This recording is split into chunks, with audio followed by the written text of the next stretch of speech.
दोस्तों सुप्रभात में अब वक्त है आज के समाचार पत्रों की सुर्खियां जानने का।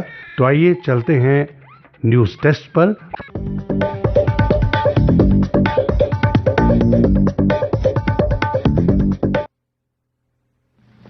नमस्कार। समाचार पत्रों की सुर्खियों के साथ मैं राजकुमार शर्मा। श्रोताओं, आज जो समाचार लगभग सभी समाचार पत्रों की सुर्खी बना है, जैश कमांडर नेंगरू के घर पर चला बुलडोजर। पुलवामा जिला प्रशासन ने पुलवामा हमले के आरोपी और आतंकी संगठन जैश ए मोहम्मद के कमांडर आशिक नेंगरू के 2 मंजिला मकान को शनिवार को जेसीबी लगाकर ध्वस्त कर दिया। प्रशासन का कहना है कि नेंगरू का 2 मंजिला ये घर राजपुरा के न्यू कॉलोनी इलाके में 1 कनाल सरकारी जमीन पर अतिक्रमण कर बनाया गया था। नेंगरू की पुलिस को लंबे समय से तलाश है। पुलवामा में केंद्रीय रिजर्व पुलिस बल के जवानों पर 2019 में हुए हमले में 40 जवानों की मौत हुई थी। इस साल अप्रैल में केंद्र सरकार ने गैर कानूनी गतिविधि रोकथाम अधिनियम के तहत नेंगरू को आतंकी घोषित किया था। केंद्रीय गृह मंत्रालय ने एक अधिसूचना में कहा था कि नेंगरू जम्मू कश्मीर में आतंकवादियों की घुसपैठ में शामिल रहा है और प्रदेश में विभिन्न आतंकी घटनाओं को अंजाम देने के लिए भी जिम्मेदार है। दूसरा बड़ा समाचार जो सभी समाचार पत्रों में प्रमुखता छपा है, तरन में आतंकी हमला, हाईवे से थाने पर दागा पाकिस्तानी आरपीजी। पंजाब में हमले के अलर्ट के बीच दहशतगर्दों का निशाना गेट से टकराकर गिरा ग्रेनेड। रॉकेट लॉन्चर से सरहाली में आधी रात को हमला, खालिस्तानी संगठन ने ली जिम्मेदारी। अगला समाचार, सामाजिक लोग शहीदों के परिजनों की सेवा के लिए आगे आए, कहा लेफ्टिनेंट गवर्नर मनोज सिन्हा ने। उपराज्यपाल मनोज सिन्हा शनिवार को जम्मू कश्मीर पब्लिक स्कूल के Indus towers Jammu Kashmir police के सहयोग से शहीदों के बच्चों को डिजिटल साक्षरता कोर्स प्रदान करने के मकसद से कार्यक्रम में पहुंचे। इस दौरान डीजीपी दिलबाग सिंह, कई पुलिस के उच्च अधिकारी व प्रशासनिक अधिकारी भी मौजूद रहे। उद्योगों की जरूरतें पूरी करने के लिए कौशल प्रशिक्षण बढ़ाना जरूरी। जेके पुलिस पब्लिक स्कूल में डिजिटल कौशल विकास कार्यक्रम में शामिल हुए उपराज्यपाल मनोज सिन्हा ने कहा कि प्रदेश सरकार शहीदों के परिवारों के कल्याण के लिए उचित उपाय करने को प्रतिबद्ध है। देश की अखंडता, संप्रभुता की सेवा और रक्षा करने वालों के परिवारों का उत्थान सरकार की सर्वोच्च प्राथमिकता है। जम्मू कश्मीर में व्यवसाय स्थापित करने वाले उद्योगों की जरूरतों को पूरा करने के लिए कौशल प्रशिक्षण को विकसित करने की जरूरत है। एक और समाचार, देश दुनिया की जुबान तक पहुंचेगा जम्मू संभाग का पारंपरिक जायका। डोडा की गुच्छी, भद्रवा के राजमा, उधमपुर की कलाड़ी, रामबन के शहद और अनारदाना के जीआई टैग आवेदन दर्ज। स्थानीय वस्तुओं को जीआईडी टैगिंग के लिए जांचा जाएगा। टैगिंग के लिए राजौरी की चिकरी कारीगरी और भद्रवा के पश्मीना की भी समीक्षा शुरू। अगले साल विधानसभा के साथ पंचायत व निकाय चुनाव की भी संभावना। मतदाता सूचियां बनाने का अगले सप्ताह से शुरू होगा काम। सियासी दलों ने भी बढ़ाई सक्रियता।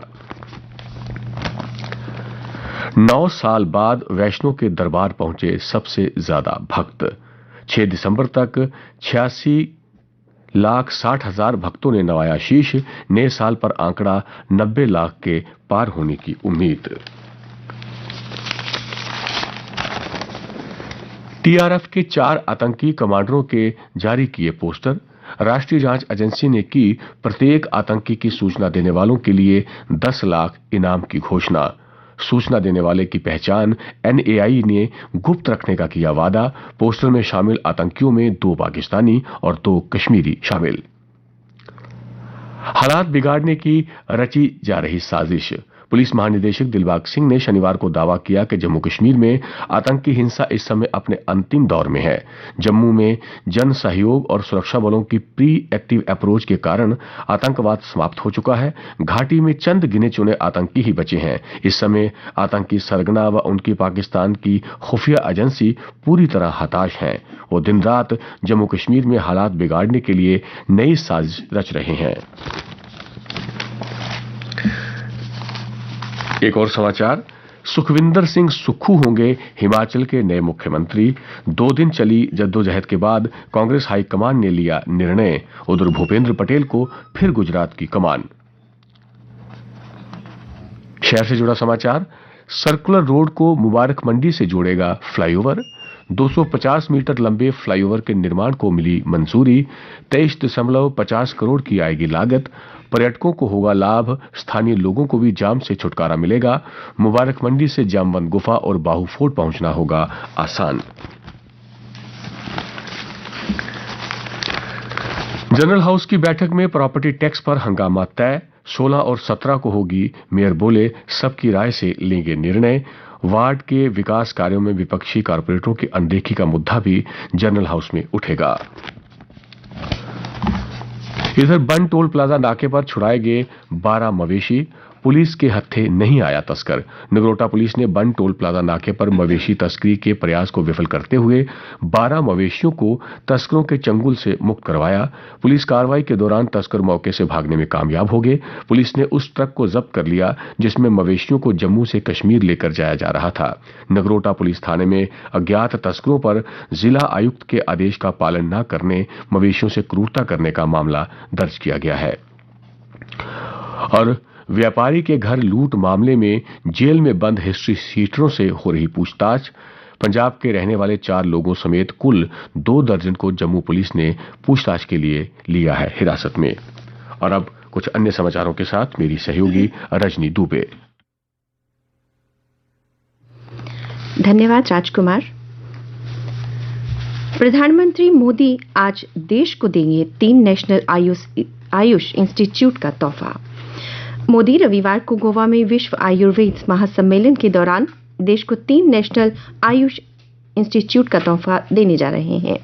गोवा में स्थापित किए जा रहे अखिल भारतीय आयुर्वेद संस्थान के सैटेलाइट परिसर के साथ आयुष मंत्रालय के 2 और राष्ट्रीय आयुष संस्थानों गाजियाबाद स्थित नेशनल इंस्टीट्यूट ऑफ यूनानी मेडिसिन और दिल्ली स्थित नेशनल इंस्टीट्यूट ऑफ होम्योपैथी का वीडियो कॉन्फ्रेंस के माध्यम से के साथ उद्घाटन करेंगे। प्रधानमंत्री रविवार शाम गोवा में विश्व आयुर्वेद महासम्मेलन के समापन सत्र को संबोधित करेंगे। 3 संस्थानों का उद्घाटन पारंपरिक चिकित्सा क्षेत्र में बुनियादी ढांचे को विस्तार और अनुसंधान को बढ़ावा देने की दिशा में बड़ा कदम होगा। इसके साथ ही गोवा व महाराष्ट्र को 75,000 करोड़ की सौगात। प्रधानमंत्री नरेंद्र मोदी रविवार को महाराष्ट्र और गोवा के दौरे पर रहेंगे। इस दौरान गोवा में मोपा अंतर्राष्ट्रीय हवाई अड्डे का उद्घाटन करेंगे और महाराष्ट्र में 75,000 करोड़ रुपए की परियोजनाओं का उद्घाटन व शिलान्यास करेंगे। 2,870 करोड़ रुपए की लागत से तैयार उत्तरी गोवा के मोपा स्थित हवाई अड्डे की आधारशिला पीएम मोदी ने नवंबर 2016 में रखी थी और ये गोवा में दूसरा हवाई अड्डा होगा। भारत पाकिस्तान में कोई क्रिकेट संबंध नहीं, कहा जयशंकर ने। विदेश मंत्री जयशंकर ने आतंकवाद को लेकर पड़ोसी देश को दिया कड़ा संदेश। कहा, टूर्नामेंट आते रहते हैं और आप सरकार के रुख से अवगत हैं। बीसीसीआई ने कहा था, भारत एशिया कप 2023 के लिए पाकिस्तान नहीं जाएगा। पाक के आतंकी संगठनों से जुड़े एनजीओ को भी मिलेगी मदद। मानवीय आधार पर मदद का प्रस्ताव सुरक्षा परिषद से पारित। अमेरिका ने कहा, इससे अनगिनत लोगों की जान बचाई जा सकेगी। भारत का विरोध दरकिनार, अगले हफ्ते अमेरिका से वार्ता में उठ सकता है मुद्दा।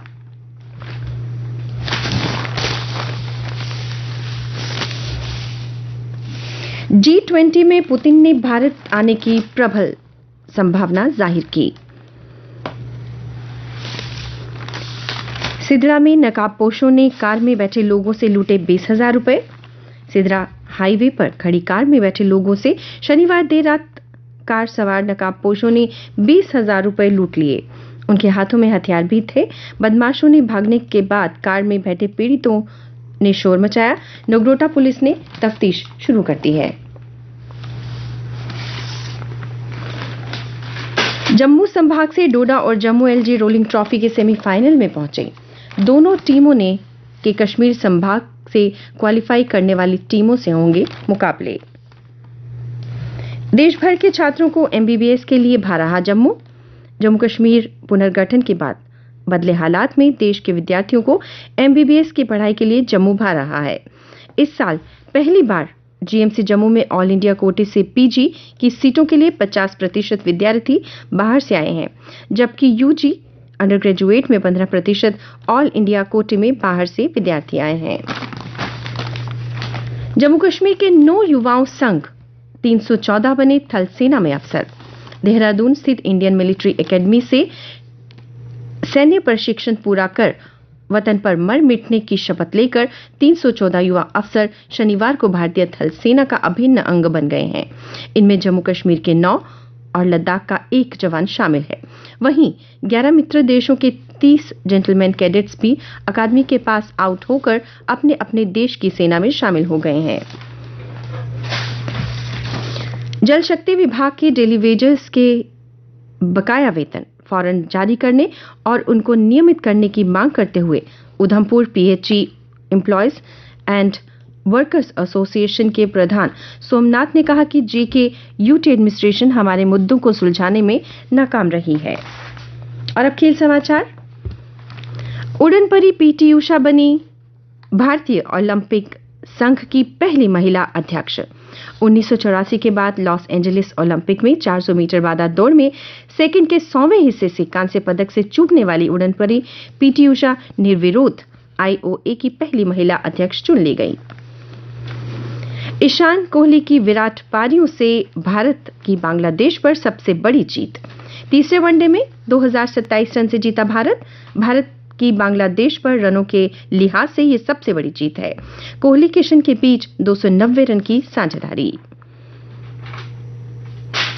विराट और ईशान ने दूसरे विकेट के लिए भारत की ओर से तीसरी बड़ी साझेदारी है। मेसी का जादू, शूट आउट में जीत, अर्जेंटीना अंतिम 4 में। कप्तान लियोनेल मेसी की अगुवाई में अर्जेंटीना के विश्व चैंपियन बनने की उम्मीदें कायम है। शुक्रवार देर रात को अर्जेंटीना ने क्वार्टर फाइनल में नीदरलैंड्स को शूट आउट में 4-3 से हराकर सेमीफाइनल का टिकट कटाया।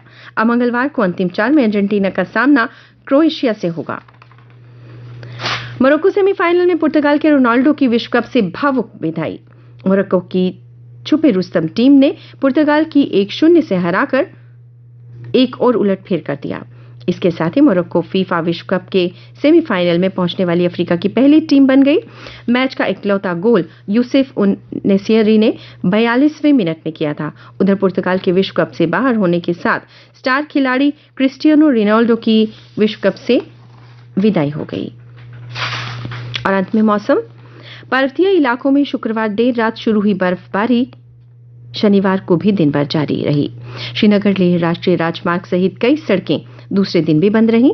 वहीं जम्मू समेत कई हिस्सों में शुक्रवार रात को बारिश के बाद शनिवार को बादलों के बीच मौसम साफ रहा। आज जम्मू संभाग में आंशिक तौर पर बादल छाए रहेंगे। तापमान कल का अधिकतम तापमान रहा 24.8 डिग्री सेल्सियस और न्यूनतम 13.2 डिग्री सेल्सियस। आज सूर्यास्त 5:27 पर और कल सूर्योदय 7:24 पर होगा।